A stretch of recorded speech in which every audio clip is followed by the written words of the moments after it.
sa inyong lahat. Ako po si GMA Taganile. Sa video po natin ngayon ay alamin natin ang 5 elemento sa kwento. Pero bago po yan, bibigyan ko po kayo ng halimbawa ng kwento at tutukuyin natin ang 5 elemento nito.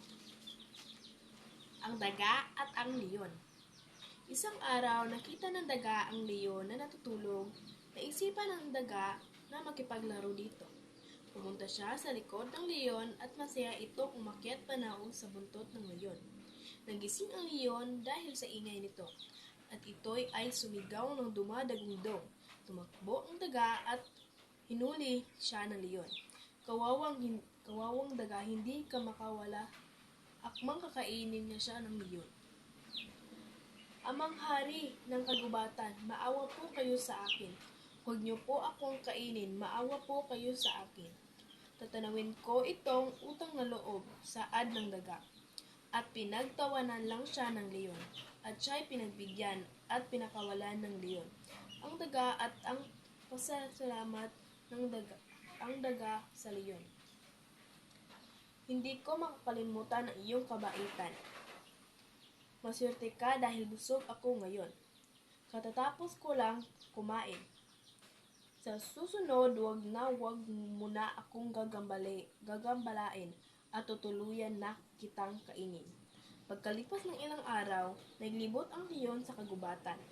Ginawa ng mga ngaso ang leon. Nagtago ang mga ngaso sa likod ng mga kahoy. Habang hinihintay ang leon, at sa pag-apak ng leon, agad nila itong hinuli. Humiyaw ng napakalakas ang leon. Tinangka ng makakataas, ngunit hindi niya magawa. Umalis ang mga ngaso upang kumuha ng kariton. Hiyaw na hiyaw pa rin ang leon, at narinig iyon ng mga hayop sa kagubatan, kabilang na ang daga. Nilapitan agad ng daga ang leon at umakyat sa bitag at unti-unti niyang kinagat ang mga lubid. At sa wakas, nakawala ang leon. Napagtanto ng leon na may kakayanan din ang mga daga. Nagpasalamat ang leon sa munting daga, at mula noon hinayaan ng leon ang daga maninirahan sa kanyang kagubatan. Masaya silang naging magkaibigan. At ang 5 elemento po dito ay tauhan, ang leon at ang daga. Ang tagpuan po dito ay sa kagubatan. At ito po ang plot.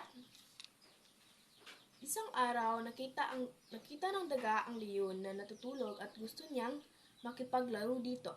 Habang naglalaro, nagising ang leon at nagalit ito sa daga. At akmang kakainin na niya ito, ngunit nagwakaawa ang daga sa leon. At dahil busog pa ang leon, pinagbigyan niya ang daga at pinakawalan niya ang daga. Nagpasalamat ang muting daga sa leon, at tinanaw niya iyon na utang na loob. Dumating ang isang araw na huli ng mga ngaso ang leon, at humiyaw ito at narinig iyon ng daga.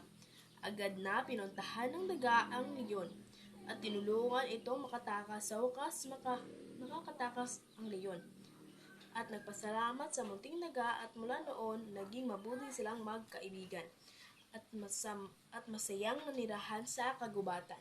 At ang climax naman po dito ay kakainin na sana ng leon ang daga, ngunit ito'y kanyang pinalaya.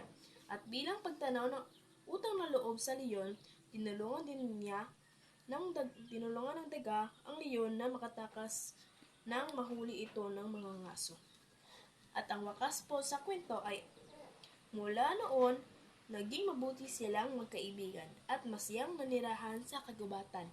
Thank you.